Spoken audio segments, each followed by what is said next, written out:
Hello everyone, welcome to exam B. With exam B you can prepare 50% faster. मेरा नाम है अक्षय पटेल और मैं स्वागत करता हूं आपका हमारे इस एग्जाम बी यूट्यूब प्लेटफॉर्म पर। सो गाइज, आज हम बात करने वाले हैं आरआरबी एनटीपीसी का जो एग्जाम होने वाला है, ग्रेजुएट लेवल पोस्ट का जो आपका एग्जाम होगा, है ना। उसके बारे में हम बात करने वाले हैं। एग्जाम डेट्स आपके आउट हो चुके हैं। 5 जून को आपका एग्जाम शेड्यूल्ड 5 जून से आपका एग्जाम शेड्यूल्ड है। 23 जून तक 15 डेज आपका एग्जाम जो है वो चलने वाला है। और अभी अंडर ग्रेजुएट के लिए कुछ कोई यहाँ पर नहीं आया है, सिर्फ ग्रेजुएट पोस्ट के लिए जो नोटिस है वो जारी किया गया है। तो इस वीडियो में हम आज बात करने वाले हैं रीजनिंग सेक्शन के बारे में। ठीक है, इस एग्जाम में जो आपका रीजनिंग सेक्शन होने वाला है उसके रिगार्डिंग हम बात करेंगे।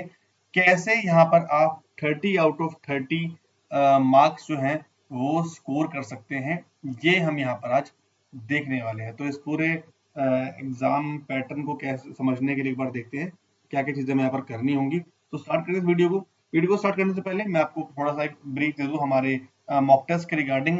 टाइम बहुत कम बचा है, तो मॉक टेस्ट अगर आपको चाहिए यहाँ पर एनटीपीसी के, तो हम आपको यहाँ पर 99 में फेज सीबीटी 1 है उसके रिगार्डिंग मॉक टेस्ट प्रोवाइड कर रहे हैं, जहाँ पर PYPs, subject test, full length mock test और चैप्टर टेस्ट आपको मिलेंगे। सो उसका लिंक नीचे गिवन है, जाके आप उसमें एनरोल कर सकते हैं। चलिए, ये है हमारा रीजनिंग का कंप्लीट सिलेबस। फाइन। रीजनिंग को अगर देखा जाए तो कुछ स्टूडेंट जो है बहुत आसान समझते हैं और कुछ लोगों के लिए बहुत मुश्किल होती है। बट मैं आपको एक चीज समझाता हूँ, रीजनिंग में खाली दो चीजें इंपॉर्टेंट होती है। पहला है आपके कॉन्सेप्ट और दूसरा है आपकी प्रैक्टिस। अगर ये दो चीजें आपने अच्छे से कर ली, है ना, हालांकि कॉन्सेप्ट अगर आप एक बार पढ़ लेते हैं अच्छे से, है ना, बट प्रैक्टिस क्या है, आपको 2 3 4 बार आपको जो है वो रेगुलर बेस पर करनी होती है। सो लास्ट के देखो हमारे पास 20 दिन बचे हैं। अब 20 दिन में हम सारे कॉन्सेप्ट तो हम क्लियर यहाँ पर कर नहीं सकते। ये बहुत सिंपल सा फंडा है। अगर आप सिर्फ कंसेप्ट करने बैठोगे लास्ट के 15 से 20 डेज में, तो वो करना पॉसिबल है। यहाँ से आपको जो इंपॉर्टेंट टॉपिक्स हैं जो एग्जाम में ज्यादातर आते हैं उन पर आपको ध्यान देना होगा। और सबसे बड़ी मुश्किल वाली चीज यहाँ पर क्या रहती है कि जितने भी हमारे टॉपिक्स हैं, है ना, जो हमारे टॉपिक्स है, कोई कोई भी मेरे पास एक ऐसा टॉपिक नहीं है जिसका वेटेज बहुत ज्यादा है ना।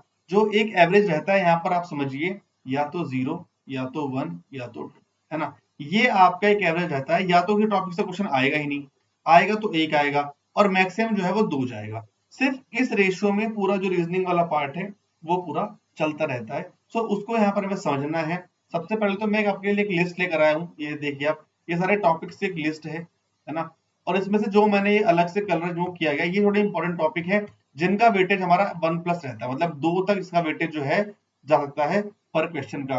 बाकी सभी क्वेश्चन या तो 0 मार्क्स आएंगे या फिर 1 मार्क्स आएंगे। और पिछले सारे एग्जाम्स में मैं यहाँ पर कोई भी आपको सलाह नहीं दूंगा कि आप कोई टॉपिक छोड़कर जाओ, है ना। तो मैं आपको यही सलाह दूंगा कि आपको सारे टॉपिक करने हैं, बट टॉपिक वाइज आप करने का टाइम नहीं बचा है। अब आपको कीजिए आप अलग अलग तरीके से तो करेंगे आप पीवाईपी की फॉर्म में। ठीक है, कोशिश कीजिए आप जितने पीवाईपी आप लगा सकते हो, ठीक है, जितने पीवाईपी आप लगा सकते हो।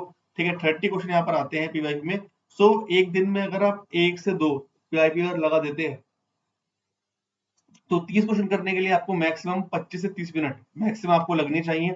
सो और इसको एनालाइज करने में फिर से एक आधा घंटा। तो अगर आप 2 से 3 घंटे में अगर आप देते हैं तो आप आराम से 60 क्वेश्चन एक दिन के कर सकते हैं। और 15 दिन अगर आप कर लेते हैं सारी चीजें, तो 900 क्वेश्चन आप बहुत प्यार से आप प्रैक्टिस यहाँ पर कर सकते हो। ठीक है, तो यहाँ पर क्या होगा कि आप वो टॉपिक भी करोगे, वो पीआईबी भी करोगे, फिर आप जो टॉपिक जो क्वेश्चन जो आपके छूट गए हैं फिर आप उनको रिवाइज भी करोगे, ताकि आप उनको अगले एग्जाम में उनको आप ठीक से दे सकते हैं। ठीक है, सो इस तरह से अगर अपनी अपनी स्ट्रेटेजी आप लेकर चलोगे नेक्स्ट 15 डेज के लिए, तो चीजें आपके लिए बहुत हेल्पफुल रहेंगी। एंड पीवाईपीज के साथ साथ आपको मॉक टेस्ट देने भी बहुत इंपॉर्टेंट है। और मॉक टेस्ट आपको यहाँ पर बहुत इजीली मिल रहे हैं। अगर आप यहाँ पर देखो, है ना, ये आपको देखिए 99 में आपको यहाँ पर 30 फुल लेंथ मॉक टेस्ट मिलेंगे प्रैक्टिस करने के लिए। ठीक, और फाइनल टिप्स मैं आपको थोड़ा सा बता दूं।